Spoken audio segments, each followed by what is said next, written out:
আমি আজ একটু কাঁচা আমের তেল আমের আচার বানাবো। বাইরে থেকে আমরা প্রায়শই অনেক সময় সময়ের অভাবে কিনে খাই, কিন্তু ঘরে বানালে তার একটা আলাদাই স্বাদ হয়।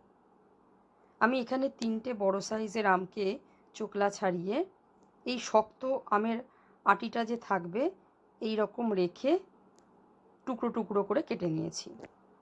তারপর একটু নুন আর একটু হলুদ মাখিয়ে আমি রোদে 1 ঘন্টা রেখেছিলাম, যাতে জলটা একটু শুকনো হয়ে যায়। এবার কিছু মশলা আমি গুঁড়ো করব বলে এখানে এক এক করে আমি মশলা সব নিয়ে নিয়েছি। আমি 1 চামচ, বড় 1 চামচের মতন এখানে মৌরি, 1 চামচ গোটা জিরে, 1 চামচ ধনে আর একদম অল্প আমি মেথি নিয়েছি, যাতে মেথি বেশি দিলে তেতো ভাবটা না হয়। আর 1 চামচ, বড় 1 চামচেরই সর্ষে নিয়ে নিয়েছি, কালো সর্ষে। আর নিয়েছি 2টো শুকনো লঙ্কা, ঝাল যাতে বেশি না হয় তাই জন্য আমি 2টোই নিয়েছি। এবার সবগুলোকে হালকা গরম করার জন্য আমি একটুখানি নেড়ে নিয়েছি। ভাজা হবে না, হালকা একটু গরম হবে।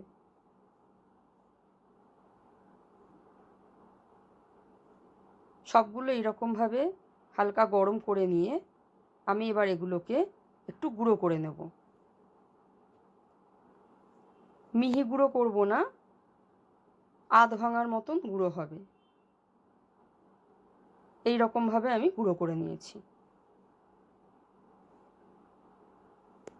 এবার একটা পাত্রে আমি সব আমগুলোকে একসাথে নিয়ে নিলাম।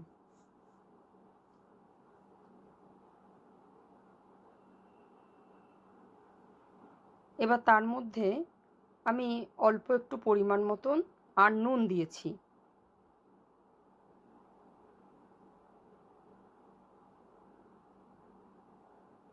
এবার সব মশলাগুলো অল্প অল্প করে আমি আমের সাথে দিয়ে অল্প অল্প করে মাখিয়ে নিয়েছি, যাতে সব আমগুলোর মধ্যে মশলাগুলো লেগে যায়।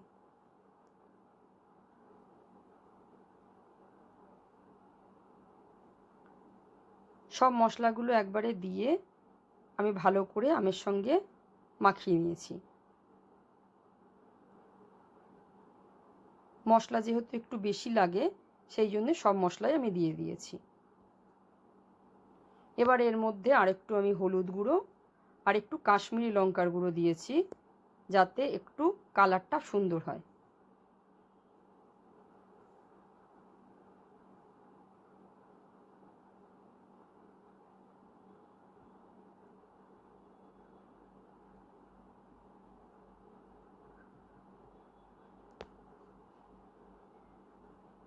শুকনো লঙ্কার গুঁড়ো দেওয়া যায়, ঝাল যেরকম খাওয়া যায়।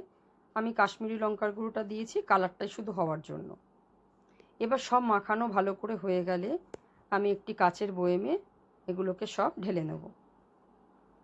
আর ওদিকে আমি একটু সর্ষের তেল কড়াইয়ে গরম করতে দিয়েছি। কাঁচা তেল দিয়েই করা যায় যদি সেটা রোদে দেওয়া যায় কন্টিনিউ। আমার যেহেতু সময় নেই সেই জন্য আমি সর্ষের তেল গরম করে তাকে একদম ঠান্ডা করে তারপর বোতলের মধ্যে ঢেলে এবার কিছুদিন এরকম রেখে দেবো। সময় হলে তারপরে আমি যখন যেরকম সময় পাবো সেরকম রোদে দেব। ভিডিওটা কেমন লাগলো আপনাদের অবশ্যই জানাবেন।